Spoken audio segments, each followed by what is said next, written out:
of the wrinkle reduction on one side of a man's face after using this for 7 weeks. Tell us about that, please. Growing out of Shackley's research on antioxidant vitamins, we learned that the skin does not receive any of the antioxidant vitamins that are taken orally. So we put together a team of cosmetic researchers to find a way to hold antioxidant vitamins together stable in a cream where when you put them on your face, they actually delivered the nutrients to your skin cells. Thus the name Infusel, because it actually infuses 7 antioxidant nutrients into the skin cells. And the purpose was to stop the accelerated aging in the skin. And it does do that. It blocks every known cause of accelerated aging.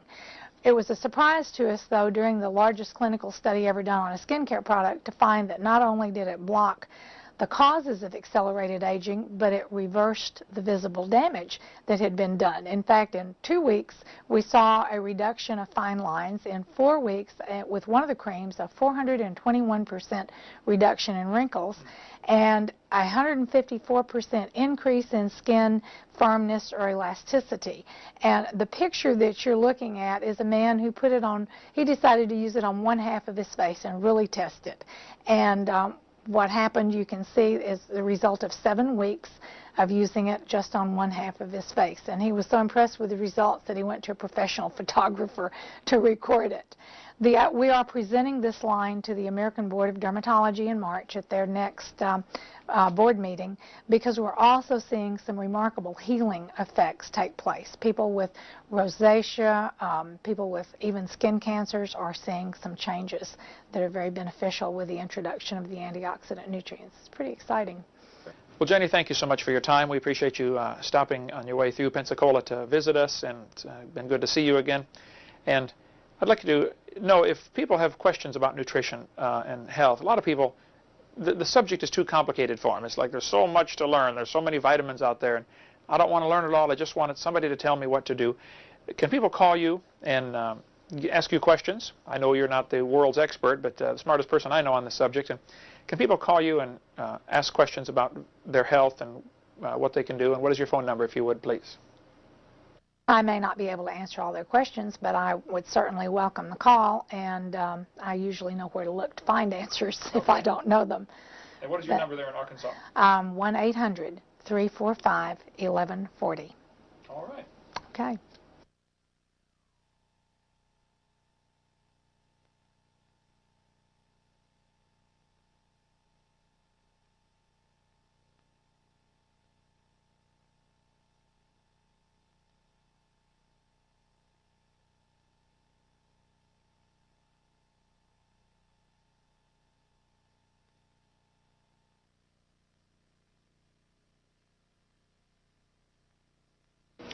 Well, thank you for joining us. My name is Kent Hovind from Pensacola, Florida, and this is Dr. Larry Tyler from Washington, Missouri. And he's a chiropractor. Yes. How long have you been in chiropractic? I've been a chiropractor for 15 years now. 15 years. 15 years. I have been to thousands of chiropractors, and you fixed my back, brother. It was awesome. So I thought I'd put together a video on the Bible and health. And you call your seminar, when you speak on this topic, Polar Bears, Bumblebees, and Healthcare. Why is that? Well, the story of the polar bears comes about trying to open up people's minds. Okay. We have been brainwashed. We've been brainwashed in lots of areas of our lives, and healthcare is not an exception to that rule. The polar bear story goes like this. The city of Denver was given a gift back in the early 80s. It was a polar bear cub, and it was shipped to them in a transport cage.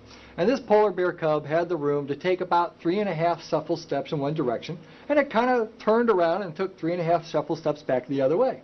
And that was all the room that this polar bear cub had. Well, the people who know polar bears went to the city of Denver and said, hey, you better get this polar bear out of this cage real soon, otherwise it's going to suffer damage that's going to last a lifetime. Well, in the infinite wisdom of bureaucracy, it took about 8 years for them to complete the building of the Denver Zoo. And the big day came around, they had their polar bear exhibit all ready to go, and meanwhile this polar bear had spent the last 8 years taking 3.5 shuffle steps and then 3.5 shuffle steps back, because that's all the room it had now. Well, the day came around, they opened up the new exhibit, and they opened up the door, and what happened? The polar bear took 3.5 steps, stopped, and then took 3.5 shuffle steps back.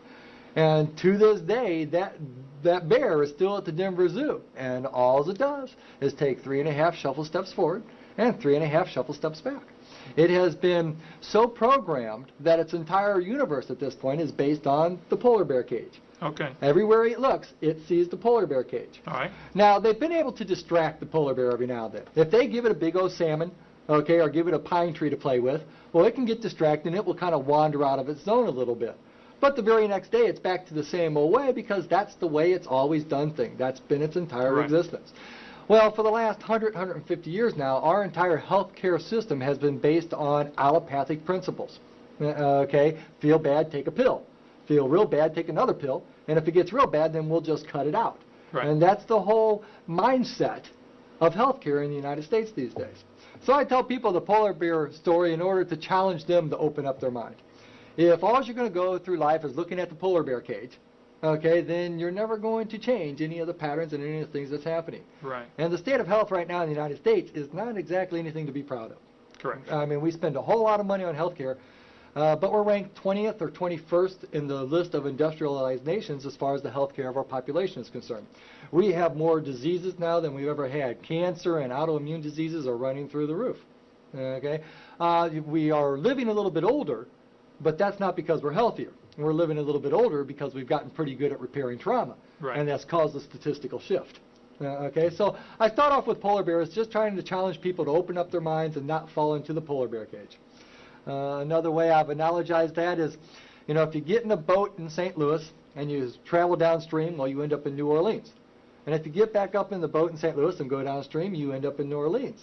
You know, and every time you get in a boat in St. Louis and go downstream, you're going to end up in New Orleans. Right. And that's okay if you want to go to New Orleans. But if you want to end up someplace different, say Chicago, okay, well then you better do something other than get in a boat underneath the arch and travel downstream. Mm-hmm. And that's what's happening. You know, every 20 years or so, the medical community comes out with a new magic bullet. You know, here, take this pill, it's going to cause our problem or solve our problems. And then another 20 years later, they'll come back and say, well, we've got a new drug to solve that problem. And we've got a new drug to solve that problem. And we've gone through several generations of antibiotics and pain relievers and all these other drug therapies, and we keep ending up in the same place, unhealthy and sick. Right. Dying of chronic diseases that we really shouldn't be dealing with at this point. Well, and they keep making money along the way. Oh, and they keep making money along the way, absolutely. Matter of fact, this year in 1998, the pharmaceutical companies were kind of bragging that they made more money in the first 6 months of this year, a percentage increase, than they've ever had in the history of the pharmaceutical industries. I read a great book on how Rockefeller used to sell oil, regular crude oil, as you know, snake oil, basically. Yeah, exactly. To heal everything, cure all. And that's how he got rich. Oh, yeah. Selling bottles of this stuff, and he really has got a profound influence on the pharmaceuticals. Yeah. Yeah. The pharmaceutical industry is, well, I mean, first off, it's being regulated by the FDA, which is made up of former pharmaceutical executives. Sure. Okay, so you know, you've got the proverbial fox watching the hen house, and what happens is you know, they come up with a new drug. They've just spent millions of dollars, maybe billions of dollars, developing this new chemical compound. Okay, and it may be beneficial for altering some chemical states, change the way the body's working. Okay, but that doesn't make it beneficial to the whole system. Right. You know, a lot of times we are dying from our cures as opposed to dying from our diseases. Oh, that's the truth. And the pharmaceutical industry is right in the middle of that. That's just where their head is. Well, as a creationist, of course, I'm interested in how God fits into all this. The Bible says, in the beginning, God created the heaven and the earth. Yes. So if God created it, He must have a plan, must have an order to it. And I teach in my seminars that God told Adam and Eve what to eat and what not to eat. And you and I have been talking earlier about how that the whole world is made up of simply a few basic atoms. The universe as we know it is made up of 96 elements. Right. And those are all the pieces that He used to make everything. Similar to 26 letters of the alphabet make all the books ever written in English. Yes. And the same basic elements make up all the structures of the universe. And the human body, you said, has basically a pretty high percentage of just a few of these elements. Right. And basically, 96% of the human body is made up of 4 different elements. Okay. Okay. The other 4% is made up of 22 others. Okay. Okay. So the basic design and building of our system is made up of 26 elements. Now we use a few more in its everyday maintenance and running of it. Right. Okay, the fuel, if you will. Sure. Okay, but the building blocks is basically consisting of 26 elements. See, the Bible says God made man of the dust of the ground. Yes, and breathed life into him. And breathed life into him. So we're just made out of the dust of the ground. Now the systems of the body, there's numerous different systems. And when I taught biology and anatomy, I compared it to a car. You can study a car system by system.